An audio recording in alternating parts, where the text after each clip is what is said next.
Hey everyone, welcome back to Backstage on Goblin Radio, your home for the best new music, stories behind the scenes, and the artists you need to know. I'm your host Gianna, and let's get right into today's show.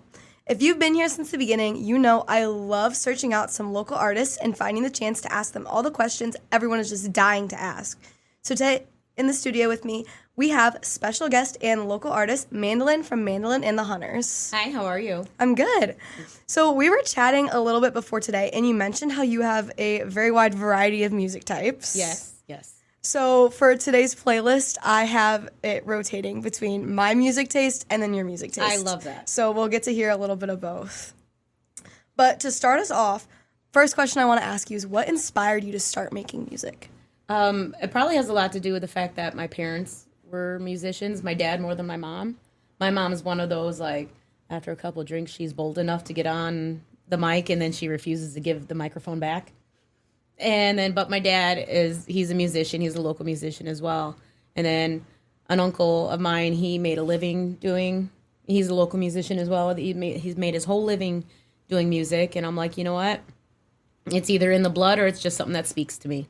So I remember picking up right around 3 or 4 is my earliest memory, is picking up like a small guitar and listening to some AC/DC and knowing that this is what I wanted. So you definitely grew up kind of in like the music industry, like in a way, like around instruments and like just musicians in general. Yes, absolutely. Yeah. So tell me about your dad's band, Steel Country, right? Yeah, Steel Country. My dad started off in a band called Trauma, and it was heavier stuff. And then there was another band called Orchestrated Chaos, which was another heavier band. And then my dad took a step back from that as he's gotten older. You know, our vocals changed. He started doing country, and I think that's the best thing he's ever done for himself because they're great. They're a great group of musicians that back him. And I love the fact that they're always willing to do stuff for the vets. They have this one little medley of all the branches of the military, all their songs that they put together. So they do a lot of great things for the local legions and, you know, majority of the legions, but anybody that needs them for any vet type of thing, I always recommend them. That's awesome because I feel like that side of things is often underlooked. Yeah, I agree. It's like, look, these people are fighting for our freedoms. Let's give them something back. Yeah. So tell me a little bit about your music history. I mean, you came from the cover band Naughty, and then you also have your own band now, Mandalyn and The Hunters. Yeah, Naughty started in 2004. I am the final original member left. And it's just something, it's my moneymaker. We constantly rotate in new songs. We have our classics that stick around that just have stood the test of time. And then I always like to, you've heard me talk about it before, there's fresh 21-year-olds every weekend, and you have to appeal to the new crowd because as people get older, they either get married, have their kids, or older people are having grandbabies and they want to stay with them, or they're just decided they don't go out anymore. So you have to appeal to the up-and-coming generations, so you got to make sure you do music that they're going to like to and connect with. And surprisingly, the younger generation still connect with the songs that stand the test of time, proving why they stood the test of time. Yeah, I mean, I can prove that. I mean, we just did last week a 70s, 80s, and 90s throwback playlist for my show, so very nice. I definitely get like the standing the test of time songs. Yeah, some of them are just great. Yeah, I agree. So how about Mandalyn and The Hunters? Mandalyn and The Hunters started that in 2019. Went down to Nashville, recorded an EP, 2 originals, 2 covers, and of course, COVID ruined that because we were ready to go. We're like, we're gonna kick in the front door, and COVID shut us down real quick, put us in our place, and then so we basically had to start all over. So after COVID and we opened back up, I got a band behind me. And we got a hold of Wes, who's my guitar player, and we got a hold of Mo, who's my drummer, and he's actually drummed with Ronnie Baker Brooks Jr., been on tour with him, been on tour with a few other people, and he's ready to get back out there. We found Mike, our bass player, and then Jim actually saw the blues band perform at the Griffith Blues Fest, and he got a hold of us. He's like, I need to be your guy. And we heard him like, yeah, you need to be our guy. And he's wonderful. Those guys are so in tune with one another. We build these originals from scratch. Some of them are old songs that have been sitting in my phone recordings for years, and I've brought them to them, and they've just totally tore them up in a good way. They brought life to these songs. That's awesome. So where did the band name come from? Well, me, of course, Mandalyn, and the Hunters were hunting for that top spot. Ooh. We wanted the other blues acts to know, because I know there's people out there who basically said I wasn't blues enough. Oh. So now Okay. I'm like, all right, well, now I just want you to know I'm coming for you. Yeah. So we're Sweet hunting little for that revenge top. there. Yeah, right? Hunting for that top spot. So Well, we're going to get right into our first song, and this one was one that I took from one of your favorite artists, Adele, but Okay. I actually also love Adele. Yeah. So this is Adele with Someone Like You. And that was Someone Like You from Adele. So right before that, we were kind of talking about like your background with music, but I kind of have a fun question. If you weren't a musician, what would you be doing right now? ooh, what would I be? Oh, okay. If I wasn't a musician, I actually planned to go to college for anthropology and archaeology. Really? Yes. Is there Totally any like, off the wall. is there any like specific reasoning for that? Or, Yes, like, I love the history of people, and I love Okay. learning about other cultures.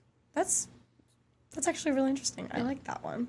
So I'm assuming like with that, you probably were like pretty smart growing up, like with like psychology or Well, not necessarily that, just like when you're learning about people and learning about their cultures, it's has a lot to do with when people act like they know what they're talking about. You're like, oh, by the way. But for the most part, I'm not like that. But I do like, I'm one of those people that have random facts that just spout them off.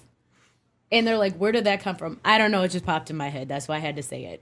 So Fair enough. But I really do love learning about different cultures. And even when it comes to like the cryptids of different cultures, like me, in my head, I'll be like, there has to be a reason that, we'll just use mermaids as an example. There has to be a reason that mermaids is in every ancient culture across the whole world. There has to be a reason. And they all are depicted the same way, drawn out the same way. So at some point, somebody saw a mermaid. So I'm like, and I know it sounds silly, but it's just, I love learning those little quirks of history. yeah, among I can see how cultures. those can be like interesting because Yeah. it's like kind of like debunking. Yeah, it is. The same thing with like everybody has like a version of a Sasquatch. Like, okay, why is it across the board? Like, Yeah. who saw what? Why to get changed? Yeah, why? Yeah, why is it a Yeti over here? Why is it like, I don't know, like a swamp man over here? Like, so I love learning about any aspects of cultures, even when it comes to the way that they pay homage to their dead, the way that they have their marriage cultures, the raising of their children. I just love all of that, and I love learning about it. So you take such an interest in culture, and I kind of heard you mention this earlier, like you listen to like Spanish music as well. Is there any other like cultural music that you take an interest in, like that you like listening to? I just think Spanish in general is just like, the Spanish guitar is probably one of my favorites. Yeah. It's just so pretty sounding. And then I think Spanish is such a lovely language. It's just got such a pretty flow when they sing.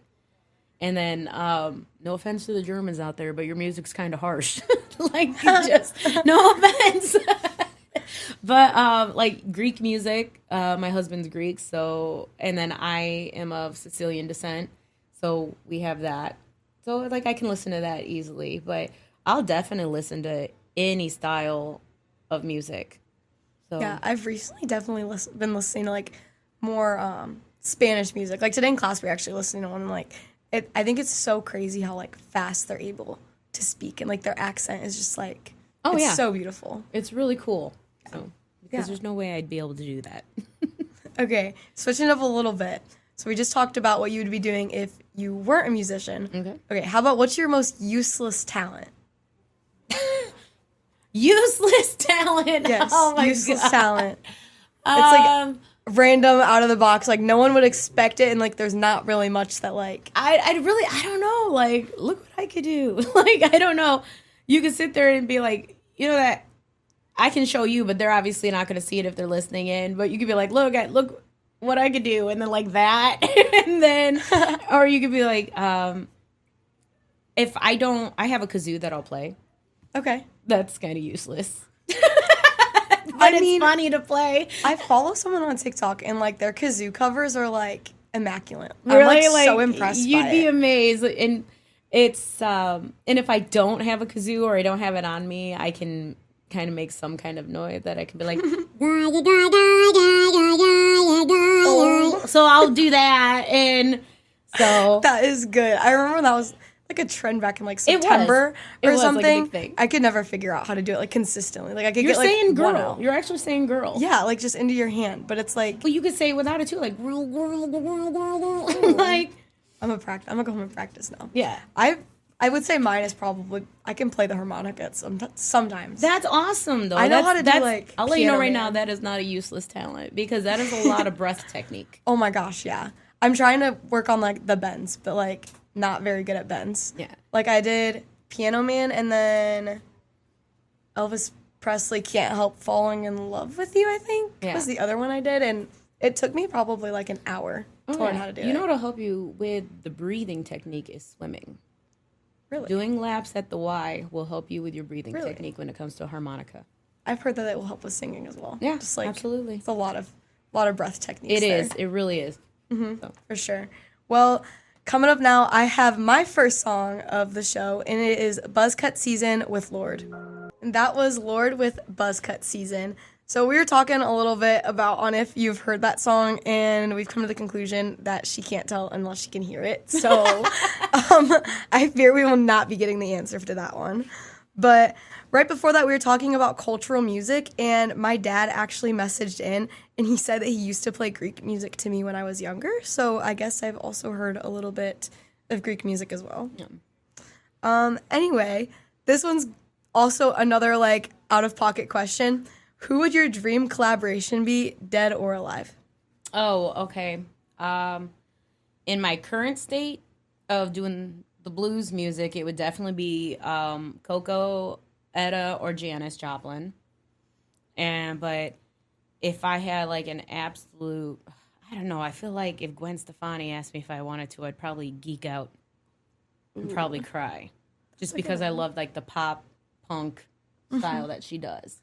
So why are your styles like with the cover band and then the blues band? Like why is it such like a very like harsh difference of music, I guess? It's real simple. Like you with the cover band Naughty, it's party rock, pop rock. You want everybody up dancing and just having a good time. And yeah, you want to sound good doing it and you want to be great at what you're doing, but it's not it's hard to say that it's not you because it is, but it's different. It's not your whole soul given.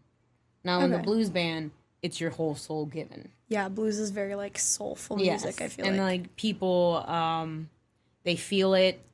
They want to be in it, no matter whether they're out listening to it live or whether they're at home drinking a cup of coffee, just listening to it while cleaning the house. It's just, the blues is you giving your all.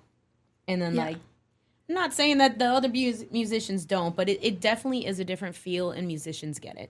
Yeah. They get it. It's like sometimes hard to explain, but I know when I go to a Naughty show, we're going to dance all night, we're going to party all night, and like our job is come in, do our thing, let everybody have a great time, like clean up, and then go home. The blues band is definitely like, I'm in here to rip your faces off and rip your hearts out. That's exactly what it is. How are you able to manage like your time management between having both bands? I don't. Like, oh. Like, it is insane because I am dealing with multiple personalities and multiple musicians, and I have everything is color coordinated on my calendar. Mm-hmm. Like Naughty is pink, Mandalyn and The Hunters is purple. Who my sound man is for that night is in teal. How much we make, of course, is in green. Who's unavailable is in red. Everything, it's a freaking rainbow on my schedule, and it is nerve-wracking, and it is, did I forget? And did I forget usually comes around summertime, but that's for all musicians. We're like, oh, did I forget to put that in my calendar? Do I have a gig this day? Like, it's because we're so busy, but but for the most part, I don't. I'm going back to that. I don't. So that's good. Go on. Like, no, you're good. I don't know what else to say with that. It's like you manage. It's just very stressful. Yeah, so I'm assuming summer's your most stressful time of year. Like my kitchen table, my husband already knows. Like the kitchen table is going to be covered with a bunch of crap. Leave it alone. It's my crap. Don't touch it. Like it's mine. So, and he's actually real good about it. He's like, I know. He's like, I just go like this. I like look away when I walk past the dining table. It's like, we don't use it anyways, so it's my office right now. So with your two bands, obviously you don't play the same shows, but have you ever played like at the same place with, like, one night you're there with Naughty and the other night you're there with Mandalyn and The Hunters? Well, it won't be consecutively. Yeah. Because there are venues that'll be like, they want me, no matter what band it is. They want me. So I like to spread everything out even. I always keep venues in a rotation. I don't over-concentrate in one area.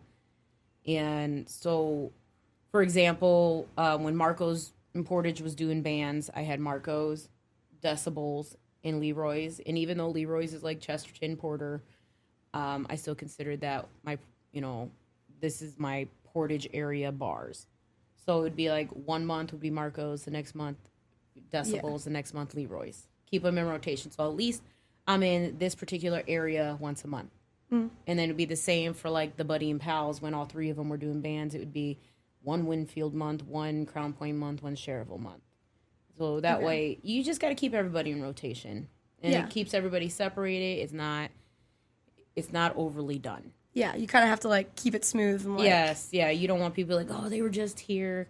And I get it in my head that I wouldn't want to see the same acts all the time. So I keep that in my head when I talk to venues. Your people don't want to see the same acts all the time either. They want variety. Yeah, that makes sense. Well, speaking of smooth, our next song is another one of Mandolyn's, and this is Sade with Smooth Operator. Smooth Operator. I was informed that I mispronounced that all name. Good. It's like all good. I mispronounced it the first time I came across it. So too. we're back to that different cultures, different pronunciations. It's all pretty interesting.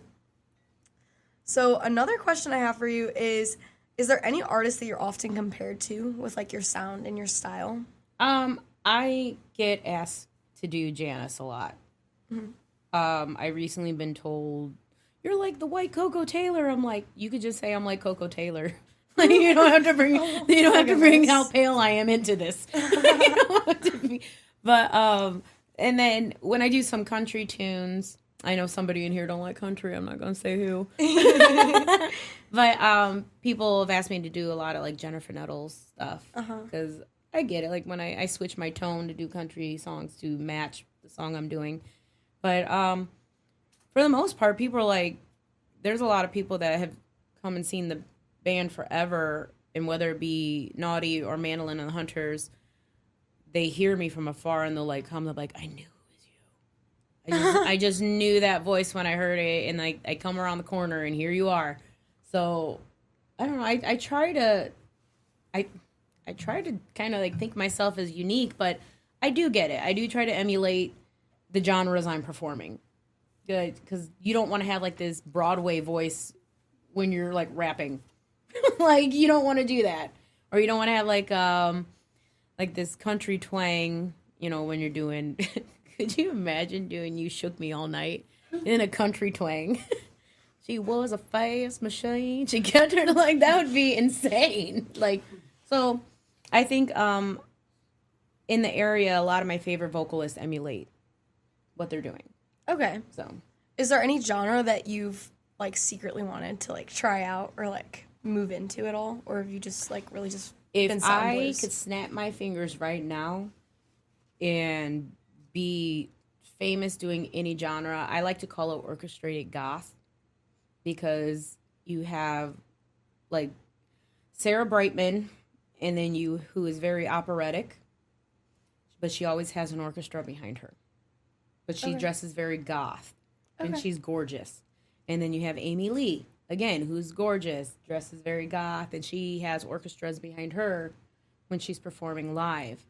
And so it's just that big, beautiful gothic sound. I love it. I absolutely love it. So that would be my choice if I could snap my fingers, because I want the big orchestra behind me, backing me. Because how grand is that?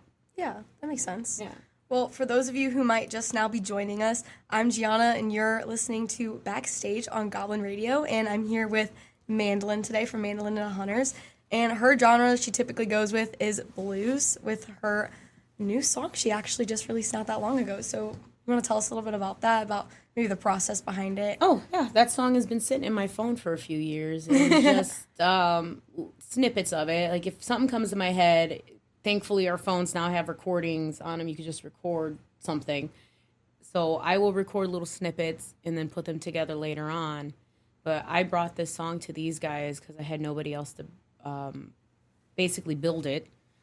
And I played it. I sang it a little bit for them. I played it on the piano for them and how I wanted it. And they just built around what I gave them. And I think they did fabulous at it. They turned it into a masterpiece. I cried when I heard them playing it. I'll cry right now thinking about it. But it's like the song isn't even my story, but it still gets me. Yeah.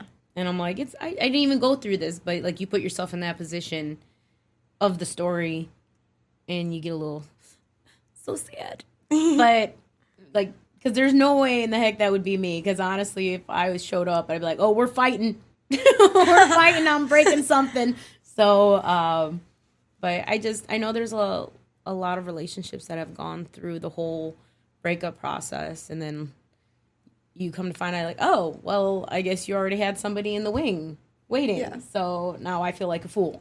You made a fool of me. Thank you. But that's kind of what that song is based upon. Like after a breakup, here we are. I'm coming to get my things, and just to find out you already have somebody else. Yeah. So. I feel like we see it a lot with like a lot of artists tend to take the relationship and heartbreak role in their music, but this one kind of put it into like a different perspective. Oh, absolutely. I wanted to tell a story. Yeah, for sure. Well, we're moving into my second song, and this is I've Seen It by Olivia Dean. And that was Olivia Dean with I've Seen It. So right before that song, we were just talking about your new song. Mm-hmm. And stay tuned, guys, because we will be playing it at the end because we obviously had to save the best for last. But I did have a couple more questions about that song. So was that one that you guys made back in 2019? No, that one is more recent. Within the last couple years. Gotcha. Like I said, it's been sitting in my phone for I would say a good 5 to 6 years, but nobody would bring it to life, and then ta-da! So those songs that you recorded in Nashville, are they released anywhere or? Yes, they are under just Mandalyn on all streaming platforms. Okay. So it's Wrecked, and it's Wrecked is actually written about my husband. Yeah, like I was at the time going through my divorce, and I didn't want anything to do with anybody. I was like, ew, relationships, gross, people. So then I was at a show, and I had this strict rule. Like, you don't date anybody that comes to a show. You're seen as a novelty. Like, there's a lot of people out there that see the little local musicians as little local celebrities. So they're novelties. They're like, who can I get with? So I have that strict rule, and he was just there. I snubbed him for weeks, like, leave me alone. Mm-hmm. And he was very persistent. And I said, you know what? Let's meet up. Let's talk. And there's history. Met him, and it's been wonderful. So Wrecked is like, you wrecked my head. I broke all my rules for you. And so that's on the EP. That one is just titled under Mandalyn. But once I got the band, I was like, we're all in this together. So it's Mandalyn and The Hunters. Okay, that makes sense. So speaking of songwriting, is there a song that you wish that you would have written, like any song that you just like absolutely love and you wish that you could claim it as your own? I know you say you don't have any favorite songs. It might be a hard one. If it is a very hard one, I could sit there and say I could go with, it's going to sound cliche, but Prince's Purple Rain. Really? That's a fabulous song. That's another one that has stood the test of time, and everybody loves it. And it's got a deep meaning to it for him. Well, I guess we'll just have to stay tuned with that. Might have a surprise later, maybe. I don't know. Guess we'll find out. So we've obviously had some difficult questions, but what's one that you wish that you were asked more often? Let me see. Man, that's a difficult question right there. I like that question. What do I wish people would ask me more often?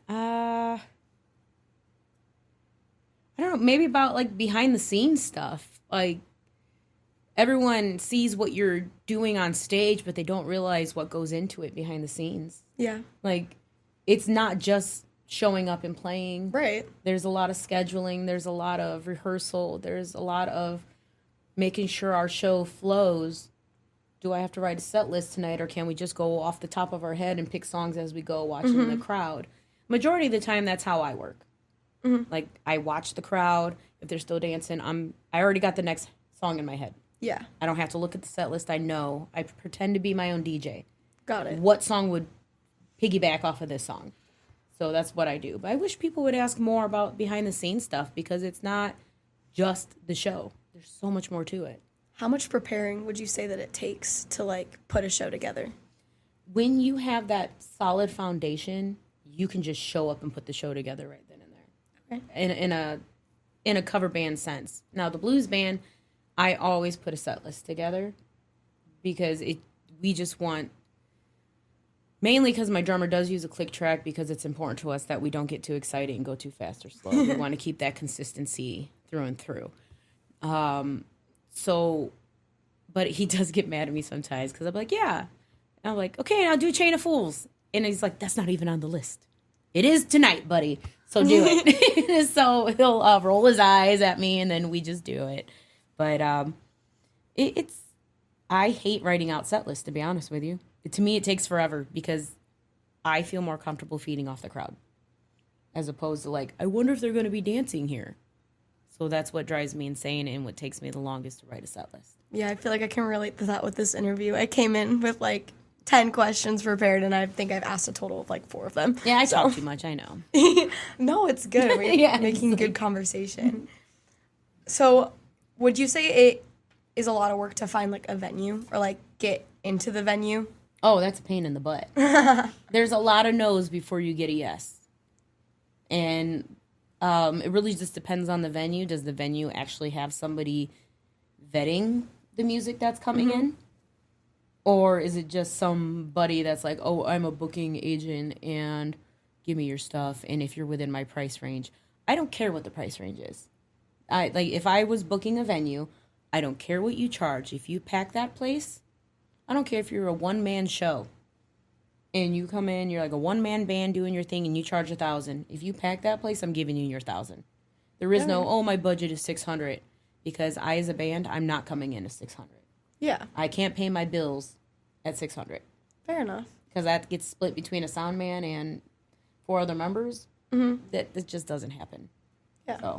So is like the music, like between the two bands, the only thing that you do, or do you have? Yes, musician for hire. Yeah. Yep. Just got all my tax paperwork. That's highly annoying right now. Yeah. I'm sure you're very busy with like yeah, how much you I do then. ended up getting like close to 20 tax forms and 1099s, and my tax lady loves me. Are the rest of your band members pretty much the same way, just like strictly music? No, actually, some of them do have jobs. Some of them are retired. 2 in the blues band are retired, and the other 2 still work full-time jobs. One of them, my guitar player, is actually a manager at Albany's. Really? Yeah. So I keep telling him he has to bring me gummy bears or gummy butterflies. That's my friendship fee to be in my band. I must have gummy bears. So he actually works at Albany's, and then another gentleman, he works on a railroad, and he's like an inspector on the cars and stuff. Okay. And then the other 2 are just retired. And then I have no idea what the bass player for Naughty does. He's off his rocker half the time. So who knows what he does? I love him to death already, though. He's funny. So is he new? Yes, but he's been around. He's played for other bands, but he's just ready to be in something solid. He got tired of doing the multiple musician thing. Yeah. So he's like, I want one thing. You need something that's like feeling good, pretty Yeah, steady. it's rough dealing with fill-ins, because the fill-ins only want to learn they only want to play songs they know. And I'm like, no, because that keeps me in a rut. And that's another reason I was like, no more fill-ins. We are a band. We learn stuff. We learn our medleys, because we mix songs together in Naughty. Like, we got 1999 going into Material Girl going into Funky Town. Like those Jumping are genres. Yeah, jumping genres and keeping the music going. And then I have like Post Malone going into Paul McCartney. So it's that you can't have fill-ins for stuff like that. Yeah, for sure.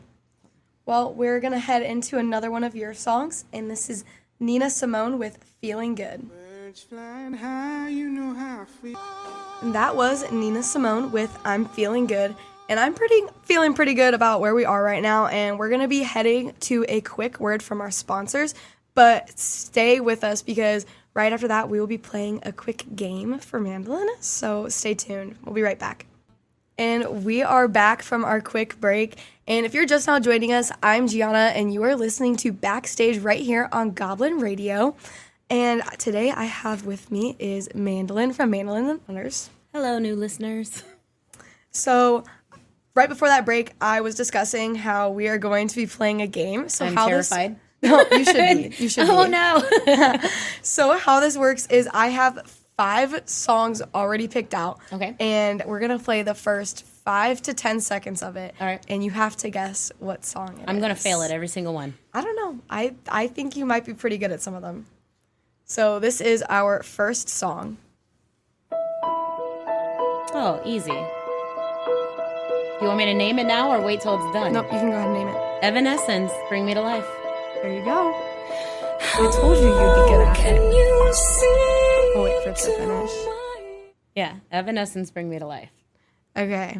Song number 2.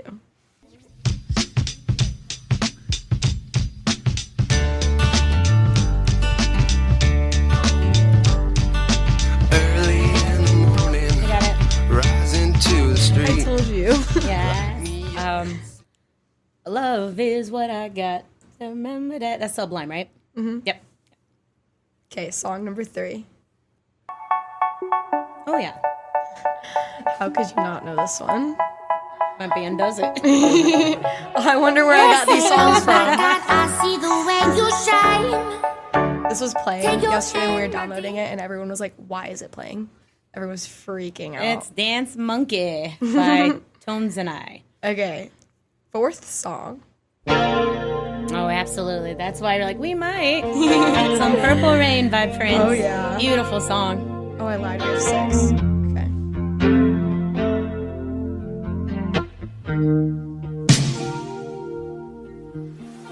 That's a great song. It is. Okay, song number 5. Oh, yeah, absolutely. I know just by the, Oh, yeah, this one has a unique tune. yeah. For sure. Walk like an Egyptian. By the Bangles.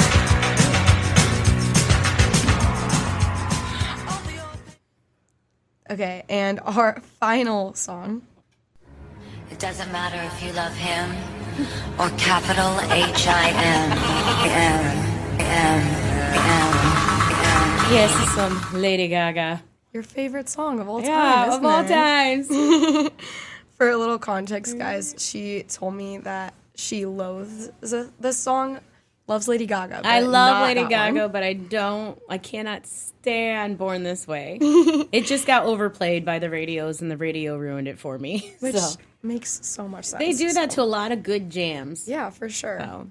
Well, I'm very sad to say that our time here has come to an end today. Mandolyn, thank you so much for coming in and letting us peek behind the curtain, not just into your music, but into the stories and influences that shaped it. It's been such a joy getting to know you and hearing how all of these sounds came together. Thank you, Gianna. I appreciate you getting a hold of me in advance, asking questions. I know I didn't give you the answers you needed, but I'm across the board. No, it worked and- out. No, thank you so much. Well, before we let you go, where can people find you and the Mandalyn and the Hunters if they want to hear more? You can go on any streaming platform, look up Mandalyn or Mandalyn and The Hunters, and find our original songs. You can actually go on mandolinblues.com to come check out all the shows. All the shows are actually listed on mandolinblues.com. Mm-hmm. I do put them on Facebook as well, but if you want all of them, the whole listing, it's on mandolinblues.com. Did I say that enough? Can I say it one more time? Mandolinblues.com. Or you can actually go to the Naughty Facebook page. I will actually be posting the schedule today as soon as I get home. Well, you heard it here first, guys. Mandolyn and the Blues. Okay. We're going to wrap things up today with Standing Outside Your House by Mandalyn and the Hunters, one of my personal favorites and a perfect way to close out the show. And as always, thank you so much for tuning into Backstage on Goblin Radio. I'm Gianna, and I'll catch you next time with more music, more stories, and more artists you need to know. Here it is, guys.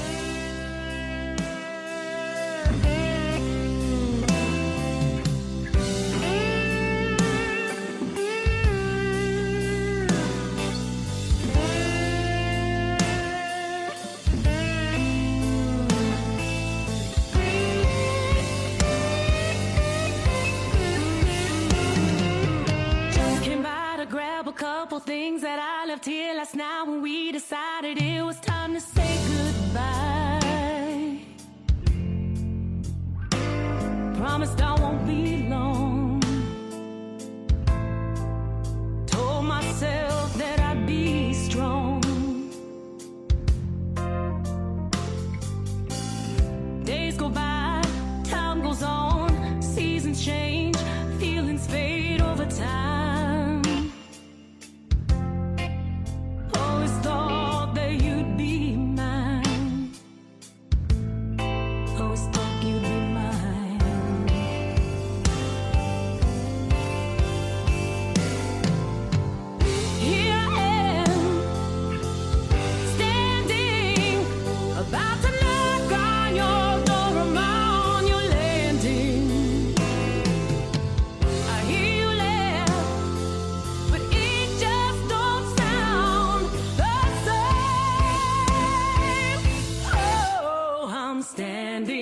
Outside your house, I see a shadow inside. It's not me. Silhouette of lovers holding on. I'm dying. Didn't take you long to move on. I just gotta stand strong, just like that.